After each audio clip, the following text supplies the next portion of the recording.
Μεγάλη καλημέρα και σε εσάς που μπορεί να ανοίξετε τώρα το ραδιόφωνο σας και να είστε στην παρέα του Κυριακάτικου Να είμαστε. Να είμαστε λοιπόν λίγο μετά τις 6:30, να είμαστε έτοιμοι για εσπρέσο λέξεις. Αυτό που κερνάμε κάθε Σαββατοκύριακο όταν ξεφυλίζουμε μαζί ένα καινούριο βιβλίο. Να σας πω λοιπόν ότι το συγγραφέα που τον έχω στην άλλη άκρη της τηλεφωνικής γραμμής και θα μιλήσουμε μαζί του σε πολύ λίγο, τον γνώρισα πριν από 5 χρόνια. Αφορμή ήταν τότε το πρώτο του βιβλίο, ο μοναχός που έγινε CEO για το αθωνικό management, και τότε είχαμε συζητήσει πώς, γιατί και αν το Άγιο Όρος είναι ένα παγκόσμιο brand.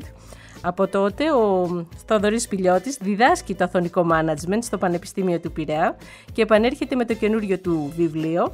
Το έχω και εδώ μπροστά μου, το διάβασα τις προηγούμενες μέρες. Να είμαστε λοιπόν στο Άγιο Όρος, μέσω Μανχάταν. Θοδωρή, καλημέρα και σε ευχαριστούμε πολύ που είσαι μαζί μας. Καλημέρα Ιωάννα, σε ευχαριστώ πάρα πολύ για την πρόσκληση. Είναι μεγάλη χαρά που μετά από τόσο καιρό τα ξαναλέμε και με αφορμή το νέο βιβλίο, και έτσι είχαμε μια πολύ ωραία έτσι και κουβέντα πριν έτσι λίγο ξεκινήσουμε, γιατί είναι πραγματικά πολύ ενδιαφέρον η ιστορία του πρωταγωνιστή μας.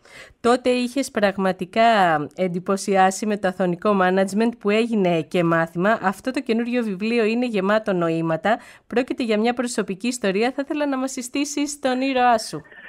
Ναι, ο ήρωάς μας είναι ο Πέτρος. Είναι αληθινή ιστορία, είναι το κοσμικό του όνομα πριν γίνει μοναχός και βρίσκεται σήμερα στο Άγιο Όρος. Ο Πέτρος λοιπόν, ο πρωταγωνιστής μας, ξεκίνησε την ενήλικη ζωή του το 1973 περνώντας εδώ στο Πολυτεχνείο ως μηχανολόγος μηχανικός, αλλά λόγω των γεγονότων με την δικτατορία έφυγε για την Αμερική.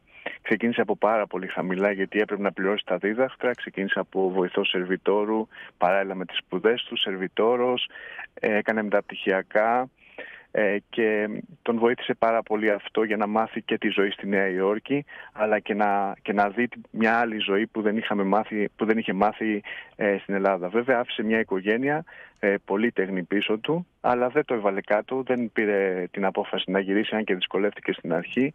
Και έτσι ο πρωταγωνιστής μας ξεκίνησε ως πλέον πτυχιούχος μηχανολόγος μηχανικός να δουλεύει σε εταιρείες χημικών, με αποτέλεσμα να δουλέψει λίγο μετά τα 30 του χρόνια στη μεγαλύτερη εταιρεία πετρελαιοειδών του κόσμου τη δεκαετία του 80. Έφτασε ως τεχνικός διευθυντής και μετά τα διλήμματά του ήταν πολύ μεγάλα, αν θα συνεχίσει τη ζωή του ή όχι, γνωρίζοντας την κόρη του Προέδρου της εταιρείας, και αραβωνιάστηκε με την κόρη του Προέδρου, και εκεί τα διλήμματα ήταν πολύ μεγάλα, αν θα γυρίσει πίσω ή όχι, θα συνεχίσει να ζει αυτή τη ζωή που συνέχιζε. Ναι, εμείς απλοϊκά το λέμε αυτή τη στιγμή, Θοδωρή, ότι αυτός ο άνθρωπος άφησε το Μανχάταν και όλη αυτή τη ζωή στον κόσμο και έκανε την επιλογή να βρίσκεται στο Άγιο Όρος. Μια επιλογή που πρέπει να σου πω ότι όσο και αν την θαυμάζω, και διάβασα και τον αγώνα και τα διλήμματά του στο βιβλίο, αυτή την επιλογή για την πνευματικότητα, απογοητεύτηκα με τον ήρωα, γιατί πιστεύω ότι ο αγώνας της ζωής, για τη ζωή με νόημα, και υπάρχουν πάρα πολλά νοήματα τα οποία τα μοιράζεσαι με τους αναγνώστες στο βιβλίο,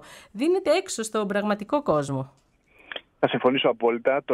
Το λένε και οι ίδιοι, ότι εμείς εδώ πέρα είμαστε το λιμανάκι και εσείς είστε έξω στη φουρτούνα. Αλλά ξέρεις, αυτοί οι άνθρωποι έχουν το κάλεσμα, και στο κάλεσμα που έχουν από το Θεό δεν μπορούν να αρνηθούν. Είναι οξύμορο πάρα πολύ αν σκεφτούμε ότι ένας άνθρωπος είχε τα πάντα, είχε εξασφαλισμένη ζωή, όχι μόνο για τον ίδιο, για τα παιδιά του, αν έκανε παιδιά, για τα εγγόνια του, για το οικογένειά του, και όμως παράτησε τα πάντα, έναν υλικό κόσμο, έναν κόσμο γεμάτο ματαιοδοξία, για να αφοσιωθεί σε αυτό που πραγματικά ο ίδιος αγαπά. Οπότε σε αυτό δεν μπορούμε, αν θέλεις, εντός εισαγωγικών, να κρίνουμε την απόφασή του, γιατί όπως τον έχει χαρακτηρίσει τη μεγαλύτερη αμερικάνικη εφημερίδα πριν 3 χρόνια, είναι ο πιο ευτυχισμένος άνθρωπος του κόσμου. Ποια ήταν, Θοδωρή, αυτή η κομβική στιγμή που ο ήρωας σου, ο οποίος σε εμπιστεύτηκε και έκανε αυτή την κατάθεση ψυχής, κατανοεί πραγματικά αυτό που θέλει να κάνει και το που θέλει να βρεθεί? Ναι, όπως είπες, με εμπιστεύτηκε μετά από 3 χρόνια εντός εισαγωγικών και χαριτολογώντας κυνηγητού. Οπότε, γιατί η ζωή του πραγματικά είναι κινηματογραφική, και για να σου εμπιστευτεί κάποιος τη ζωή του που βρίσκεται και εν ζωή, χρειάζεται έτσι να σε εμπιστευτεί, και τον ευχαριστώ και νιώθω ευγνωμοσύνη και ευλογία για αυτό το πράγμα. Ο πρωταγωνιστής έφτασε σε ένα κομβικό σημείο όταν έφτασε αρκετά ψηλά, ας το πούμε επαγγελματικά, και θεωρόταν από όλο τον κόσμο επιτυχημένος, αλλά μέσα του δεν ένιωθε δεν ένιωθε καλά, ένιωθε ένα κενό. Και όπως μου είπε ο άνθρωπος, κυριαρχείται από 3 τάσεις. Από τη δημιουργία, είναι η πρώτη τάση, δηλαδή του αρέσει να δημιουργεί και αυτό γίνεται μέσω της γνώσης, που είναι η δεύτερη τάση. Και η τρίτη τάση και πιο σημαντική, αναζητεί το σκοπό της ζωής του. Σε αυτό το κομμάτι ο πρωταγωνιστής μας ήταν μειοπικός, χρησιμοποιεί αυτή τη λέξη, ήταν μειοπικός και δεν είχε σκοπό στη ζωή του. Οπότε αναζητούσε το σκοπό και το σκοπό αυτόν τον βρήκε μέσα από την αφοσίωσή του στο Θεό και στην προσφορά.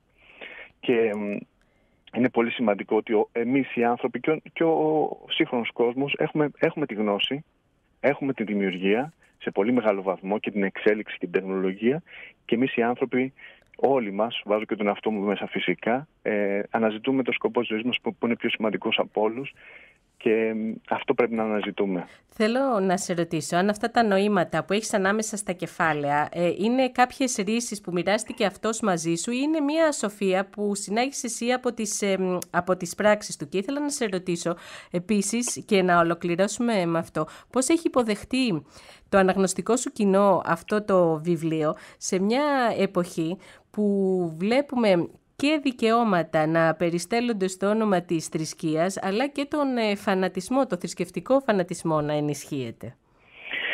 Ναι, τα νοήματα και οι ρίσεις και η σοφία του ανθρώπου αυτού, γιατί είναι βίωμά του, δεν είναι κάποια θεωρία, είναι βίωμα, πέρασε από τη μία άκρη του κόσμου στην άλλη.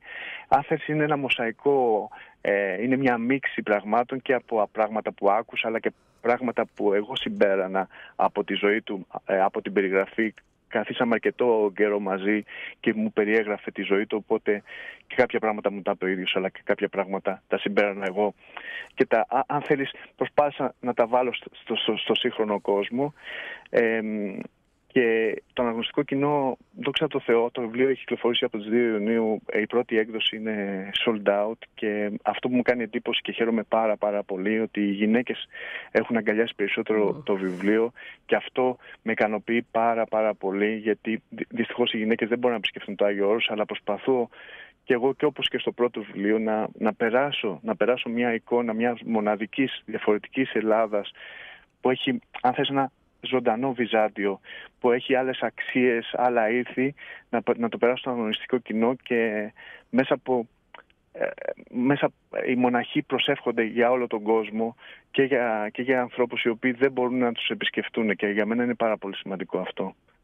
Κρατάω την υγιή πνευματικότητα και τα θετικά. Κρατάω το ότι το νέο βιβλίο από το Μανχάταν στο Άγιο Όρος προκαλεί πολλούς προβληματισμούς και αφορμές για συζήτηση. Θοδωρή, να σε ευχαριστήσω πάρα πολύ.